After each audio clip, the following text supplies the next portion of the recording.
मैं खाना खा रही हूँ, मैं लिख रही हूँ, मैं मार्केट जा रही हूँ, ठीक है? मैं काम कर रही हूँ। तो जहाँ पे मैंने बोला मैं खाना खा रही हूँ, मैं लिख रही हूँ, जा रही हूँ, मार्केट जा रही हूँ, रहा है जहाँ पर ये आ जाता है जिस भी वाक्य के अंत में, तो उसकी पहचान है कि ये हमारा प्रेज़ेंट कंटीन्यूअस का सेंटेंस है। प्रेज़ेंट कंटीन्यूअस होता क्या है? प्रेज़ेंट मतलब वर्तमान, कंटीन्यूअस मतलब जो चीज़ आपकी इस समय प्रेज़ेंट में जारी है, रुकी नहीं है वो काम। जब आप बोल रहे हो तो वो एक्शन हो रहा है, तो वो हो गया प्रेज़ेंट कंटीन्यूअस टेंस। अब ये प्रेज़ेंट कंटीन्यूअस टेंस कब काम आता है? ये बड़ा भैया बहुत काम का टेंस है स्पोकन इंग्लिश में। ये प्रेज़ेंट कंटीन्यूअस जब काम आता है जब जो आपने कुछ चीज़ देखी और आपने बोल दिया, तो प्रेज़ेंट कंटीन्यूअस। आपने कोई फ्यूचर प्लानिंग करी, उसके बारे में आप किसी को बता रहे हो कि मैं अगले महीने यहाँ जाऊँगा या अगले महीने मेरे अंकल घर पर आएँगे, तो आपने फ्यूचर प्लान बता रहे हो आप, तब भी आप क्या यूज़ करोगे? Present continuous tense.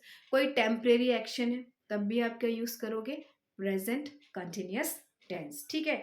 अब इसका फॉर्मेट जान लेते हैं, क्योंकि देखो सेंटेंस बनाते हैं तो सेंटेंस बेसिकली हमारे होते हैं कितने? अफ़र्मेटिव, नेगेटिव और क्वेश्चन। ये 3 सेंटेंसेस होते हैं। अगर हमें इनका फॉर्मेट, इनका स्ट्रक्चर पता है, तो हम बड़े आराम से अपने सेंटेंस को फिट कर लेते हैं। और है ना रूल्स, अगर आप रूल्स पढ़ोगे तो आप दिमाग लगाते रह जाओगे, लेकिन अगर आपने सोच लिया कि अरे रहा है, रही है, कुछ नहीं है यार, आईएनजी लगाना है अपने को तो, है ना? और आईएनजी किस में लगाना है? वर्ब की फॉर्म में हमें आईएनजी लगाना है। और क्योंकि प्रेज़ेंट है, हमें पता है प्रेज़ेंट में तो इज़-एम-आर तो आना ही ज़रूरी है। कंटीन्यूअस की बात है तो इज़-एम-आर आना ही चाहिए। तो अफ़र्मेटिव सेंटेंस का आपका स्ट्रक्चर क्या बनेगा? आप स्क्रीन पे देख सकते हो, मैंने सारे स्ट्रक्चर्स दे रखे हैं। तो अफ़र्मेटिव सेंटेंस में क्या आएगा? Subject plus is am are plus verb की फर्स्ट फॉर्म प्लस ऑब्जेक्ट। ये क्या हो गया हमारा? अफर्मेटिव स्टेटमेंट सेंटेंस, जो हम स्टेटमेंट दे रहे हैं कि मैं जा रही हूं, आई एम गोइंग, ठीक है? इसके बाद आता है निगेटिव। तो निगेटिव का सीधा सिद्धांत है कि हम सेंटेंस बोलता है अगर आप नॉट नहीं लगाओगे तो मैं निगेटिव नहीं बनूंगा। और उसने बोला, फिर इज एम आर बोलता है कि अगर निगेटिव बनाना है तो मुझे नॉट चाहिए ही चाहिए, ठीक है? ऐसे शब्द होंगे ना, आप तो कभी भी आपको रूल्स रटने की जरूरत नहीं पड़ेगी और फ्रीक्वेंटली आप सेंटेंस बना लोगे। तो अब इसका फॉर्मेट क्या हुआ? Subject, very simple, plus helping verb हमारे कौन से हो गए? Is, am, are. क्योंकि नॉट कंपलसरी है इनके साथ, ये नॉट को नहीं छोड़ेंगे, तो नॉट हमने ऐड कर दिया।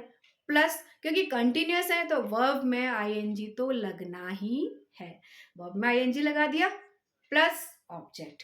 तो आपका क्या बन गया? ये निगेटिव सेंटेंस। नॉट लगाना है हमें, बस हेल्पिंग वर्ब के बाद नॉट लगाना है, छोटी सी उसकी शर्त है। भैया निगेटिव बनाना है तो नॉट को लेके चलो मेरे साथ, हेल्पिंग वर्ब ये बोलता है तो निगेटिव बन जाता है। अब आती है क्वेश्चन फॉर्मेट की। तो क्वेश्चन फॉर्मेट में क्या होता है? सब्जेक्ट हम पहले नहीं लगाएंगे, सबसे पहले हम लगाएंगे इज एम आर प्लस आपका सब्जेक्ट आ गया प्लस आपका वर्ब आ गया जिसमें कि हम आईएनजी फॉर्म जोड़ रहे हैं प्लस ऑब्जेक्ट। क्या वो आ रही है? Is she is coming. क्या वो जा रही है? इज शी इज गोइंग, ठीक है? क्या वो दिल्ली जा रही है? Is she is going to Delhi. तो ये हमारा क्या हो गया? Interrogative sentence. अब इंट्रोगेटिव सेंटेंस में होता है ना कि वो हमने पढ़ा है कि नहीं भैया डब्ल्यू एच फैमिली, तो डब्ल्यू एच फैमिली का भी कुछ भी नहीं है, तो डब्ल्यू एच फैमिली का पहले हम क्वेश्चन लगा देंगे, तुम क्या कर रहे हो? व्हाट आर यू डूइंग, ठीक है? व्हाट लगाया, हेल्पिंग वर्ब लगाया, वर्ब की आईएनजी फॉर्म लगाई, प्लस हमने अपना ऑब्जेक्ट कर दिया। वेरी सिंपल क्वेश्चन हमारा बन गया।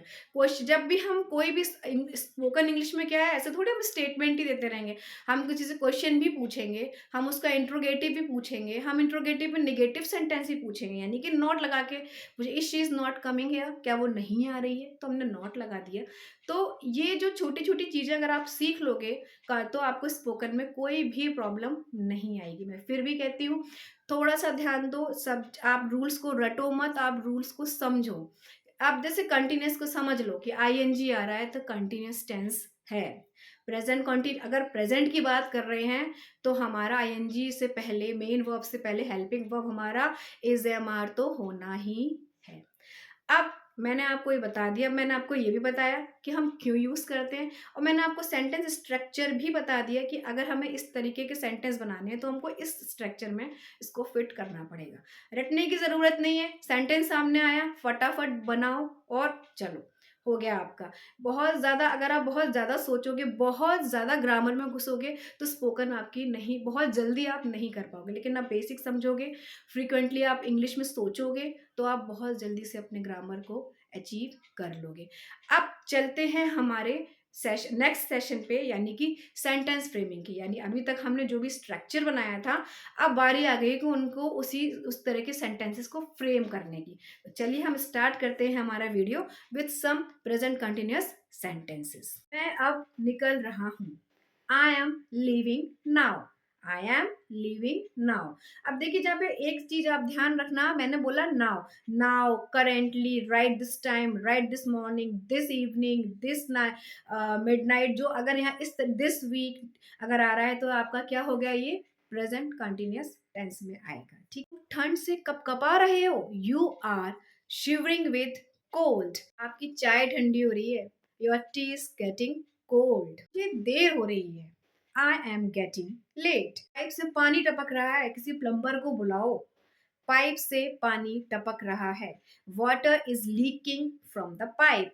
मैं अब अच्छा महसूस कर रही हूँ, I am feeling better now. कल हम पिकनिक जा रहे हैं, we are going to picnic tomorrow. तुम क्या कर रहे हो, वट आर यू डूइंग। वह हमेशा चिढ़ती है, she is always cribbing, she is all दिमाग खराब हो रहा है, I am losing my mind. आप अपने फ्रेंड से संडे मिलने जा रहे हो, are you visiting your friend this Sunday. Feel, taste, smell, sound, ये जो इस तरह के वर्ब हैं इसमें हम आईएनजी का यूज नहीं करेंगे। ठीक है, ये बात आप जरूर याद रखिएगा। चलिए मिलते हैं हम अगले अगले वीडियो में कुछ नए सेंटेंसेस के साथ, हमारी स्पोकन इंग्लिश को आगे बढ़ाएंगे। और आप अगर इसको कंटिन्यू करेंगे तो 38 डे तक आप बहुत अच्छे से इंग्लिश बोलना सीख जाएंगे। आपको अटकना नहीं पड़ेगा, आपको ये सोचने अच्छा ये सेंटेंस है, ये वाला टेंस लगाना है, अरे ये वर्ब लगानी है, कुछ भी सोचने की ज़रूरत नहीं पड़ेगी। आप बस अगर अगर आपने वीडियो तक लाइक नहीं किया है तो लाइक कर दीजिए, और अगर अभी तक आपने सब्सक्राइब नहीं करा है तो then please subscribe to my channel learn English with लेहा।